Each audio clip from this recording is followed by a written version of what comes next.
Hey everybody, it's a situational therapist. I hope you're doing well. One of the hardest things in the world is having empathy for someone who you know is wrong, who you know is just being willfully ignorant, who you know is just being malicious. I want to challenge you on that though, because at the end of the day, you don't know what's going on inside anyone's head. In fact, I don't even know if you guys are real. You could all just be a projection in my mind, like existence could just be a projection of my mind, and none of this is real, and it's all the matrix, whatever. I mean, that solipsism is a logically defensible position to have. If you don't know what solipsism is the belief that you're the only thing that, like, only my mind exists, nothing else exists. I'm the only mind in the world, sort of like, kind of like God. It's like, and that's where you get all the conversations about God being all things, and then that's how Christianity came to be, because Christianity was like, no, there's not just one God, there's one God, but he exists in three ways. Anyway, long story short, solipsism is just the belief that I don't know if anything else out. But let me go look up what solipsism is. Hang on, let me not lie to you. The view or theory that the self is all that can be known to exist. Oh, I am a solipsist. Absolutely. No, I can only know that I exist. I have no clue if you guys are real. I have no clue if anything is real. Now, I don't live my life in this way. I don't live my life as if no one else is real. I help people. I help people randomly, and I don't tell people about it. There was one time that somebody dropped off a pack before coronavirus. Someone dropped off a packet during coronavirus, but it wasn't when it was this bad. Someone dropped off a package at my house, and it wasn't mine. And it was like a few blocks down the road. And so I got on some gloves. No, I actually just took a walk. And when I realized where it was at a nursing home, not a nursing home, but like an assisted living facility. I went back home, got some gloves, put on the mask, called the person, told them that I was coming, said that I would leave it out there. On the way there to go do that though, I passed by this man in a wheelchair, and he asked me for a light for one of his cigarettes. And so I didn't have a lighter on me. And I just kind of felt bad, because I remember when I used to smoke, also, I'm not in a wheelchair. And damn, if the best thing I can do for you is like get you some cigarette or get you a cigarette. Well, I did end up buying him some cigarettes. I told you the end of the story. Anyway, I'm getting off on a tangent. You don't know what anybody else is thinking in their mind. So to say that people who believe that COVID-19 is a hoax, they're doing it willfully, or to say that people know what's going, you just don't know. You have no idea. And so if I had a person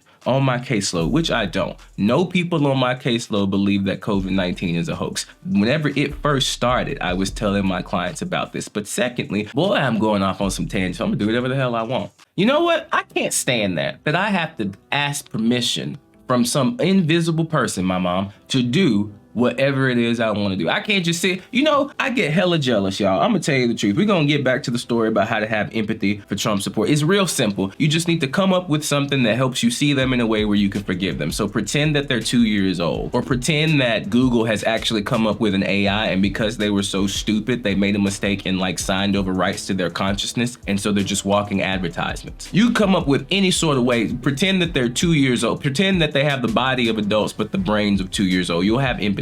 And you know what? It could be true. Solipsism is a logically defensible position, but we'll come back to it. I'll explain that more in depth. That's not what I want to talk about in depth. I said in debt. In debt? Does that work there? Y'all, I be so mad. I do. I sit in my house fuming sometimes because I look around. I look on everybody else's channels because you know what? I compare myself. Free therapy. Don't compare yourself to people. The shit's not good. Don't do it. It's never going to be good. It's never going to work out in your favor. Don't compare yourself to other people. So I compare myself to other people on YouTube. Like, I know this guy that does Mortal Kombat stuff, but he has a shitty ass attitude. And then I know this one girl, Roma Army. I really think this girl is like building an army of really upset straight white males, because the stuff she talks about on her channel, bruh, is very interesting. Maybe the situational therapist should do some sort of investigative journalism, but I'm really concerned because she says things like men will want to hear this, or why women are so this, which is true. There are some truths to that, but you're like purposefully trying to grab like an incited part. Like, I think there's probably some overlap between her audience, people that think that COVID-19 is a hoax, and motherfuckers who out here think that Trump should be dictator for life. I'm just saying. I don't mean no disrespect, but I think it's just true. I have no idea who my audience is. I haven't been doing that work. And that's the biggest problem with like not learning stuff from the beginning when you start. It's like I have no idea who I'm talking to. Like, if I had a good idea of the just like a whole thing of like the person I'm talking to, like the demographics. If I knew what percentage of you were this and that, then I could tailor my message directly to you. Because I even think about it. How in the hell did I even find half the people on my YouTube channel? I know that I got a lot of them whenever I was writing stuff about procrastination, but that's just boring to me. I don't feel like doing that right now. I'll do it later. You know, I made a video about caffeine withdrawal and stuff, and I know I got a few subscribers from that, but I don't know where you people are coming from. I really don't. If I had my damn way, what I would do is just stream video games and then have people come on and ask me questions about stuff while I'm streaming video games, and then I'll answer like your real deep life questions and stuff, because man, I don't think life is ever gonna go back to normal, bro. We just reached stage 2 of this shit. You know what I'm saying? Like, I was thinking the other day, because solipsism is a logically defensible position. I was thinking the other day, like, if aliens were real, the best way to figure out what humans to take and which motherfuckers to leave here would be to drop a virus like that. Now, I ain't saying that the virus is here by aliens. We all know that the virus was started because someone ate a bat in Wuhan. That's the official story, the one that you got to go with. I'm not saying that there's an unofficial story. I'm just saying that's what has been communicated to me by the people that I tend to trust. Now, I have no reason to trust these people because, I mean, most of them are white. Now, I don't mean no disrespect. Not all white people are bad. My ex-wife was white. Well, shit. Anyway, what I'm saying is the truth is, I know, I mean, I'm not sure. I mean, I'm more than 75% sure that aliens did not drop the coronavirus as a way to separate the people that should go with them and the people that should stay. Now, I'm probably mixing this a little bit with some end times theology because you know the rapture is supposed to happen.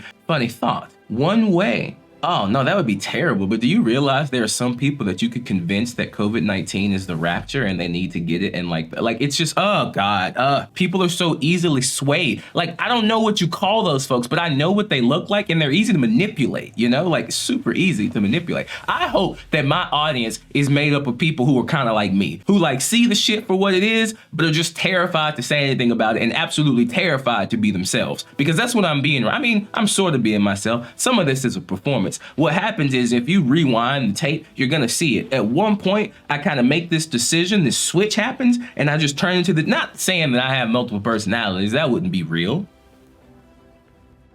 Boy, I have got off on a tangent. What I'm trying to say is those tangents are not other personalities. It's just I have a lot of thoughts going on in my head. What I'm saying is this would be a great way to decide what people should come to, because what if Earth is the like North Korea of the galaxy? You know what I'm saying? Like because humans for like the past, I don't know how long, y'all, it's been hundreds of years, we just been like, you know, killing each other over and over and over again. We come up with new and exciting and fantastic ways to kill and hurt and maim each other. And that's what's so interesting, because the things that are designed to help people can also hurt people. I could take a hammer and build a house, or I could take a hammer and knock you upside the head with it. Why do we choose to knock people upside the head with it? What is that? What makes someone with billions and billions and billions of dollars, like what makes someone like not want to pay their employee? Why? What is that? The entire concept of money, people are so concerned about the economy shutting down and corona, all that, people are so concerned. The entire concept of money is just a useful fiction. Money only exists in your head. It's not real. It's just a concept that we use to help us through day-to-day stuff. And so all these people talking about like, oh no, the economy, couldn't we just do like what I do in video games sometimes? Just press pause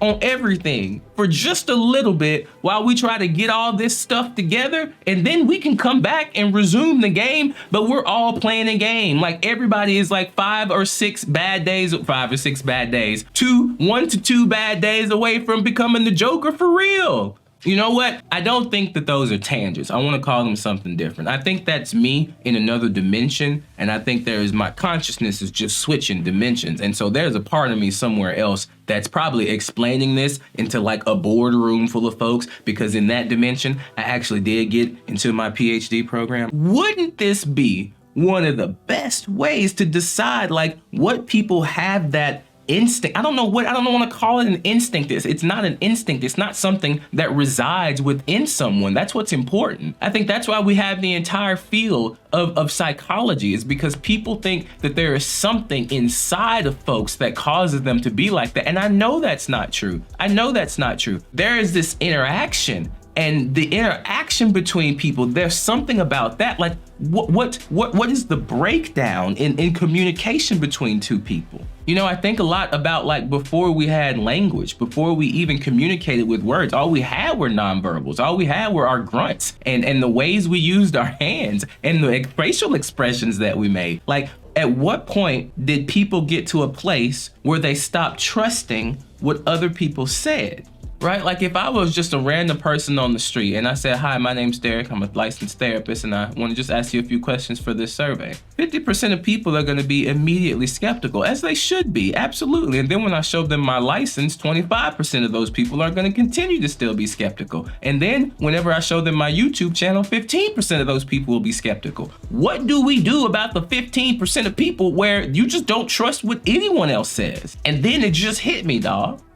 What if those people are solipsists? What if those people truly believe that they are the most important person in the world, and they just don't know that it's solipsism? They think that they're the only person that matters. That would make sense to me. That would make absolute sense to me. That would explain so much bullshit. If I were able, oh, look at me, I just did that Obama thing. Remember when he did the if. It's something about truth. It's something about when you telling truth that people have a tendency to, like, mirror each other. Am I preaching right? I'm gonna be real pissed if I look back and this sounds like a damn sermon. I'm gonna be real mad. What would I title something like this? Like, why solipsism is real, or why I believe in solipsism? I don't even know. I don't know what I would title this, but I feel like I'm preaching, and it's super frustrating. And I lost my original point but it don't matter, because I'm sure it will come. See?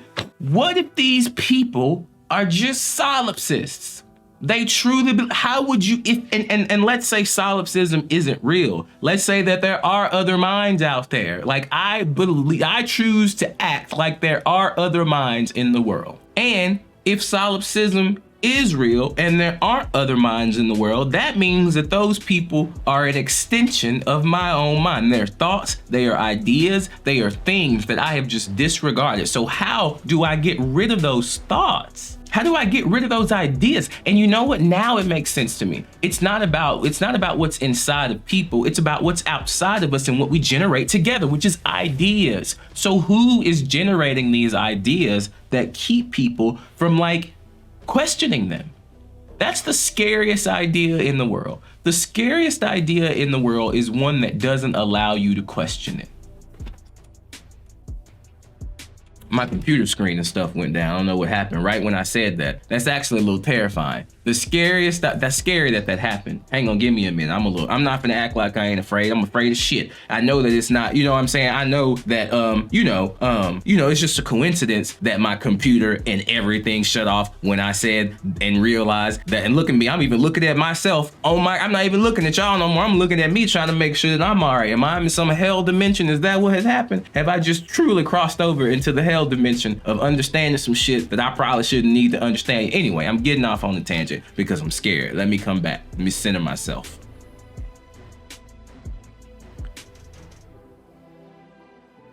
The scariest idea in the world is one that doesn't let you question it. So, for example, when I was a fundamentalist Christian, I was so afraid to ask if Christianity was real because I was afraid that I would blaspheme against the Holy Spirit. And if you blaspheme against the Holy Spirit, then you automatically go to hell. And I was like, well, is hell real? Now that's a question so it's one of those, like, ideas that just keeps you in this vicious cycle where you just think the same things over and over and over again. And the only way that you could be in a situation where you think the same things over and over and over again is if someone knows something that you don't, and they don't give you the information that you need. Right? Because I have information that you guys just don't know. There are things that I understand, and I don't mean it in any disrespectful way. I'm not trying to be mean or rude. I do have expert knowledge on stuff that you just don't. And because of that, I could use that ability. I could use my ability to know, like, even this entire video, this has been funny for me, and I ain't even watched it yet. I know for a damn fact I'm gonna watch this video and laugh my ass off because finally I've let go of stuff. But even that, building that trust with you. Once I build up enough trust with you, I could tell you anything. Even COVID-19 is a hoax and you would believe me. Holy shit. Anyway, the only way that you could keep someone like that would be to put them in a situation where you had information that they didn't have. I wonder who was the first human to become aware of the ability to lie.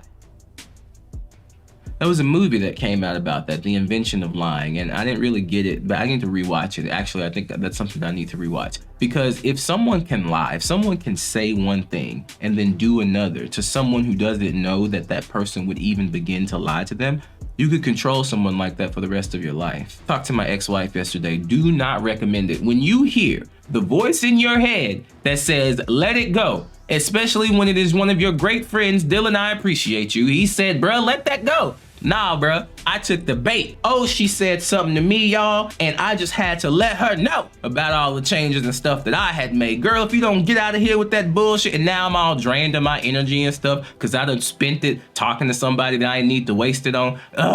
I lost my train of thought again. Then it happens. It'll come back to me. Okay, I'm back, y'all, but to you, I never left. I actually took a minute and went back and watched some of the stuff that I was saying. I was like, damn, that dude's making a lot of sense. And then I got to the point where it's like, well, what is he gonna say next? And then I remember I'm the person that has to say the stuff next. So I wanna kind of wrap this all together because it does seem like I've gone on quite a bit. I come up with a lot of topics. I touched a lot of things in that conversation. We did some philosophy, we did some science, we did some family therapy. I even put a few paradoxical interventions in there. We really did quite a bit of work. And so I'm gonna try to wrap that up nice because I've been listening to the song in the background that you guys have been listening to for like the past hour. And there's no reason at all that song should be so fire. And y'all, that is just the menu theme to Spider-Man. The menu theme. Bruh, I'm so happy to be black, bro. We do stuff so big, bro. Like, and our music is just done so big. I really hope that the person that made that song was a person of color, because if not, I just probably made a big faux pas. But anyway, getting off on a tangent, I really want to go play Spider-Man. I'm going to start a new video though, stream today with my friend Shock, and the title of the video is going to be learning how not to take the bait. Because at the end there, I went on a little bit of a tangent about a conversation with my ex-wife. And the point of the matter is, I saw the bait. I knew the bait was there. I took it because honestly, I was just bored and and that's a terrible thing to say, but I'm just trying to be honest with you. But sometimes, you know, your family members, they throw out bait and stuff and you just be taking it and you don't realize it's bait. But what I realize is that's what happened to me in Mortal Kombat all the time. People just be throwing out bait and I just be like, oh, a piece of cake, and then get beat all up for it. So I'm gonna have him show me how to not get hit by the bait or not take the bait. And then at the same time, I'll teach you about how to not take the bait from your family member. So at this point, I think I'm gonna title this video coming out as a solipsist, because probably most people don't know what solipsism is. And I think that might be enough to get people's attention. And then hopefully after that, the stories that I tell will keep them going. What I really wanna talk about though is how do you deal with that? How do you deal with that empathy? How do you find a framework for yourself? Is that what I want to talk about? Or maybe it's just solipsism. Maybe I really want to talk about solipsism a lot. Because again, I don't know whose universe this is.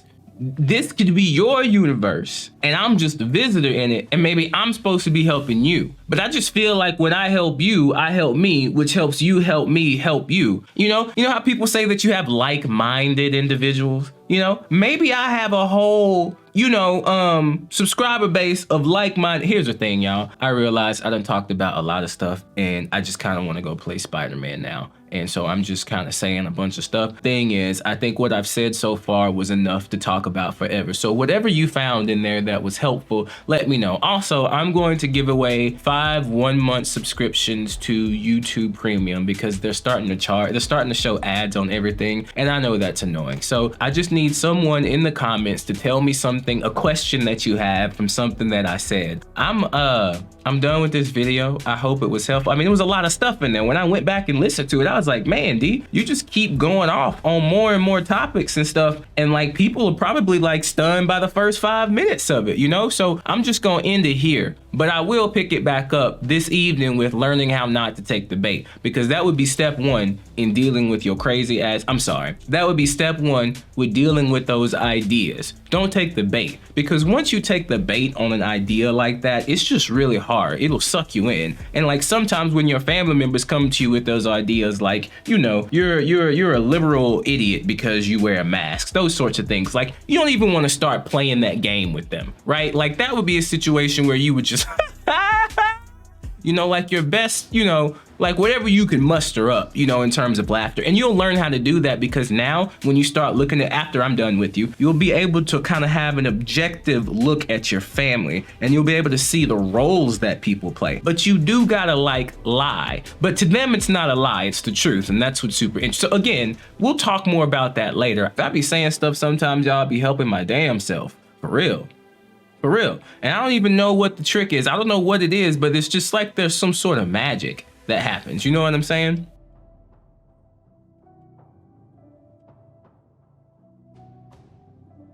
It's not real weed. I wouldn't do that. There's no way a licensed therapist will get on YouTube I live in Seattle. I live in the legal state before the boys get, you know. But there's no way. Woo, there's no way a licensed therapist would get on his YouTube channel and smoke weed unless it was fake, right? Oh, we got loud noises outside. I opened up the window because I didn't want smoke to get everywhere. Unless he wanted to do a few things, unless he wanted to, one, point out the absurdity of marijuana laws and how nobody would bat an eye if I were drinking whiskey right now, or if I had a glass of wine, no one would care. But if that is marijuana, which you don't know if it is or isn't, maybe I'm just a great actor. If that were marijuana, people would lose their mind. That's one. Maybe he wants to do that. Maybe he wants to try to like stir up some interest. Maybe he wants people to see, hey, look, I am not the kind of person that you might think. I'm not one of them there. I'm really not trying to be fake with y'all. I really want to help you. And so let me do something that, you know, man, nobody else would do unless they were trying to build trust. I wonder if that's how we figured out when people were lying. You know, sometimes whenever I'm meeting new people, like whenever the mask stuff first happened, I was walking down the street and I met this person because we just smiled at each other. You can see it in people's eyes. You can just see, I love it so much. I love wearing masks because I can instantly tell from afar what kind of person I'm dealing with just by looking at their eyes. It's so great. And so we had a little bit of a connection, and I said, well, normally I would like shake your hand or something. She was like, me too. So I was like, well, look, I'll do a really embarrassing dance. And I like did a little dance and I was like, there you go. That's up my handshake. And so she did something weird back. It was super cool. It was super hilarious, right? And so maybe that's why, you know, he smoked the marijuana on his, I mean, not marijuana. It's not marijuana. You don't know what it is. You know what I'm saying? Solipsism. You have no idea whether or not that's marijuana. And maybe it's just a way to establish trust. Or three, maybe the last line he said about it being magic, it was necessary for him to go get the pipe and do this bit, or that line wouldn't have made sense, because I'm really about to sign off and go play Spider-Man. Check out my video later about learning how not to take the bait. Thank y'all for rocking with, why are my hands still up? Thank y'all for rocking with me. I really do appreciate y'all. Y'all really don't realize it, but I really do appreciate y'all. It makes me very happy. I get very upset with myself when I think sometimes like, man, there are people who probably would just love for me to get on here and just talk about bullshit for about 30 minutes. And it would probably entertain them. And I'm like, but I don't want to waste their time. I don't want to waste people's time like that. Who wants to listen to someone talk about BS for 30 minutes? Like, if you don't have a personality, it's so boring. Have you ever been in a meeting where someone is supposed to be like giving a talk and like they're teaching you the most boring thing in the world, right? Like, let's say it's like math or something, and they just have zero personality. They're only there so they can get their pension. And like, it's just so annoying. You know what I'm saying? I don't know if I'm annoying to people, but then at the same time, I think, well, man, am I lying to myself? Because 1,061 of you, shout out, don't think that I'm annoyed because you went through the process of subscribing. But then why would you subscribe? And see, now we're coming full circle. Anyway, long story short, not really.